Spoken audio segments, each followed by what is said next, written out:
جن سے خدا ناراض ہوتا ہے انہیں سجدے میں بھی سکون نہیں ملتا۔ جو لوگ کہتے ہیں کہ مجھے زندگی سے ملا ہی کیا ہے، تو وہ بولنے سے پہلے یہ ضرور سوچ لیا کریں کہ آپ جیسی زندگی جینے کے لیے کئی لوگ ترستے ہیں۔ اس شخص میں ہرگز دلچسپی نہ لو جو تم سے دوری اختیار کرتا ہو۔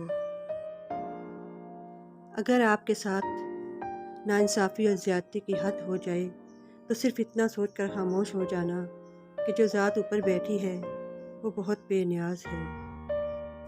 اپنا غم کسی دوسرے کو مت سناؤ، کیونکہ اس سے دشمن خوش، دوست پریشان اور اللہ ناراض ہو جاتا ہے۔ دریا کو عبور کرنے کے لیے کشتی ایک سبب ضرور ہے، لیکن گرداب سے نکلنے کے لیے دعاؤں کے سفینے کی ضرورت ہوتی ہے۔ دنیا کے تکبر سے انسان اتنا برباد نہیں ہوتا جتنا دین کے تکبر سے انسان برباد ہوتا ہے۔ ایسے نیک نہ بنے کہ ہر بندہ گنہگار نظر آنے لگے۔ مانگنے والے کو دیتے وقت یہ مت دیکھو کہ وہ اس کا حقدار ہے کہ نہیں، کیونکہ بہت سی چیزوں کے تم حقدار نہیں ہو جو تمہارے پاس ہیں۔